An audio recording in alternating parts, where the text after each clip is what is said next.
A lot of things happened over the last few days, so I want to take some time just to give you my quick thoughts. So I'm going to call this the ground up because I'm going to delve into all things geek, kind of round them all up, mash them all together, give you my quick take because I was either too busy or flat out too lazy to do a review for each separate individual thing. So last night we saw Supergirl and we got a cameo appearance from the Man of Steel himself, Superman. Of course, you needed a magnifying glass to see him. He was way off in the distance, but okay. Even though they explained through the writing that Superman was raised on Earth, so through some sort of psychological nurture, that his brain was more earthling than Kryptonian, I suppose, he was not subject to the mind control. However, it's clear to me that Martian Manhunter has been on Earth for quite some time, so why wasn't he subject to the mind control? Also, they introduced Superman in this episode with Kara getting a text from Clark on her cell phone, which means he's coming there to help. So assuming that Kara becomes successful and victorious and defeats Non and the whole Myriad thing, I'm assuming that Superman's not just going to fly away, that he's going to want to help Kara confront Non once and for all. So have they written themselves in a corner where they have to reveal Superman? Maybe they are planning to reveal Superman. I highly doubt they're going to show us Superman and Kara fighting Non unless they do it through like the back of his head or just from way off in the distance like they did in this episode, which would be tragic. But even more tragic would be once Myriad is wiped out, which, you know, the good guys always win, that we don't see Superman, that he just flies off the National City, no explanation. That would be really bad. I think the award for the show that breaks the camel's back for the tired trope of mind control goes to this episode. I mean, I've had enough mind control with the first Avengers. I think it's even fair to go all the way back to True Blood when the new Jimmy Olsen, Maycad Brooks, was starring in that show as Eggs, and the whole season was about him, and the whole town of whatever that town was in that show was all under the control of some sort of succubus or something of that nature. We got a hearty dose of mind control in the Jessica Jones series with Kilgrave, and let me tell you, it was done far superior in that series. There were some pretty, intense moments here. We had our first red shirt in the series when we see a scene of Jimmy, Wynn, and the red shirt jumping off the building after being controlled by Non's Myriad program. So that was a pretty cool moment. It kind of raised the stakes for what Supergirl was up against. I was surprised to see that they actually killed off a character, even though we had no idea who that was and we didn't really care, but it was still kind of tragic.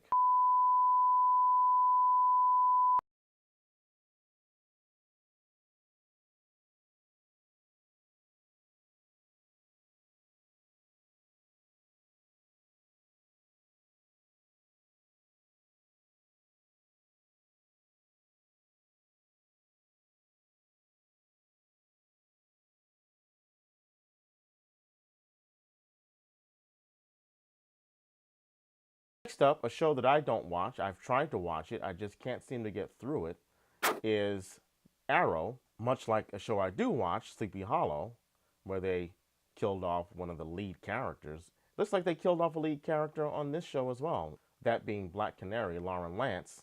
But wow, okay. I don't know if it's a case of the actress wanting to get out of the show, if they're trying to cut the budget for the show by getting rid of some actors, or maybe they just felt like they had no other stories to tell with this character. I'll let you guys be the judge. You please tell me.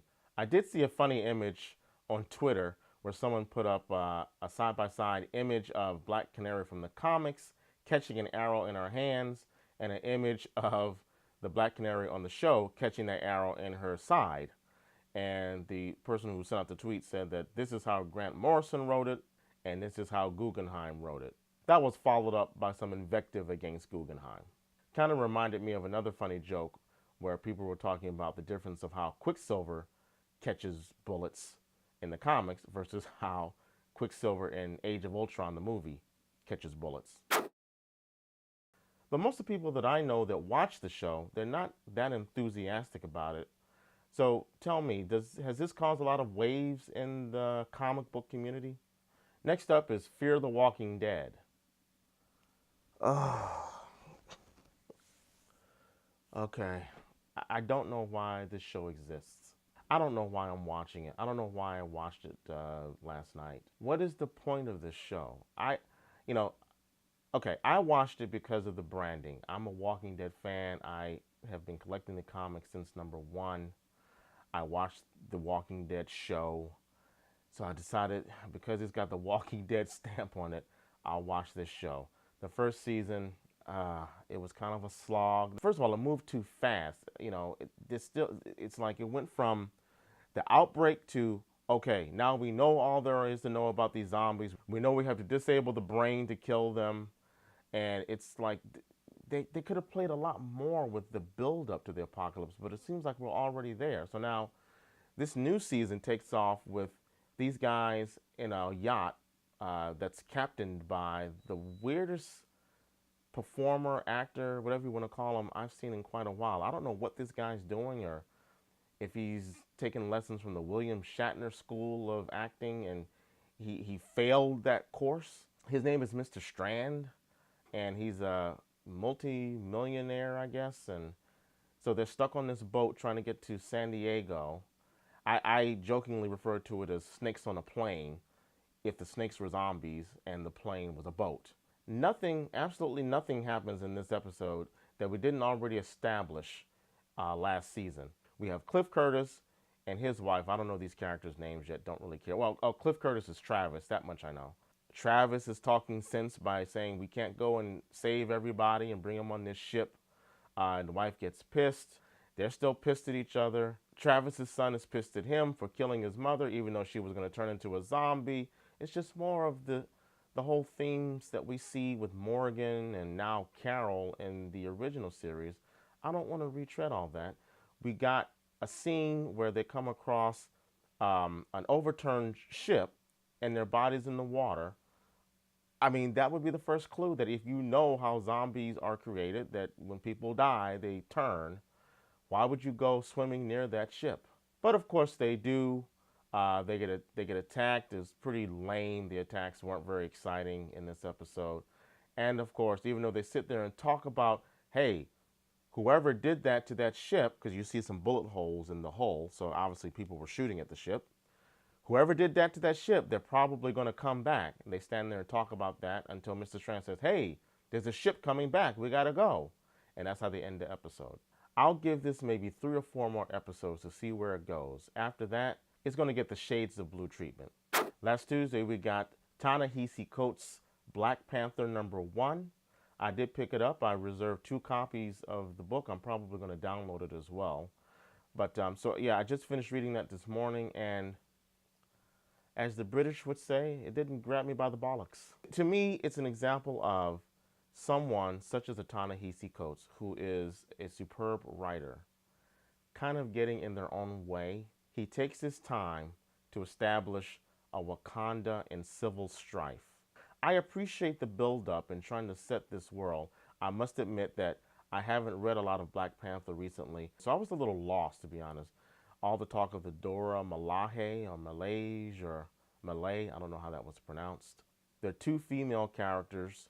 One of them is going to be executed for fighting back against some, I guess, dictator and killing that person. So this other woman, her lover, breaks her out of jail. And there's another plot with some character who is, I guess, again, mind controlling the Wakandans into civil war, which is, again, it's cool. It's all good. I'm going to keep reading the book. I'm going to support no matter what. But I just like my comics to be exciting, to be fun. That's what they used to be. We're going to see Black Panther in full balls out action in Civil War. Is it too much for me to ask for that in my comic books as well? But listen, keep doing your thing, Mr. Coates. I'm going to support. I just hope that we don't spend a lot of time with a lot of didacticism and a lot of verbiage and a lot of, what I'm doing right now. You're a good writer. You're good at setting the stage. You're good at all of the exposition. Now, show me the action. Show me the money. Last but not least, we got an extended Suicide Squad trailer. There was a limited series run in the 80s called Legends, written and drawn by my man John Byrne.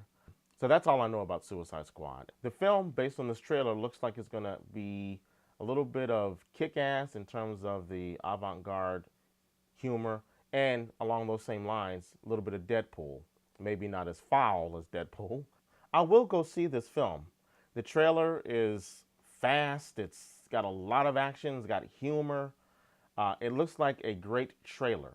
Again, I just wish I knew what I'm looking at or who these people are a little bit better, so I'm a little bit more invested. What will definitely get me into the theater to see this film is Margot Robbie. She steals the trailer. She has all the funny lines. You irritate or vex me. I'm known to be quite vexing. I'm just forewarning you. You die.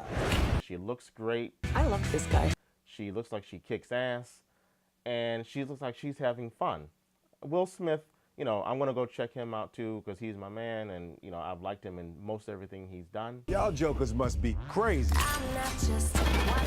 It also seems like the studio is trying to shoehorn Batman into this story. I am curious to see how that's going to work out. But they're not stupid. They know where the dollars lie, even though they decided to make the concept about these bad guys. Let's put a little bit of sizzle into this just to make sure we can get them in the theaters. So again, I'm going to be there. The trailer looks exciting. Does it move me as much as the Rogue One trailer? Not even close. If this is a good movie, once I walk out of that theater, much like Guardians of the Galaxy, it should have me completely and totally invested in those characters and wanting to read more about them. And with that, like my man Sean Hill of Hill Street Views says, that's done. Moving on to the next, which means that's the martini. And if you like what you see, please subscribe.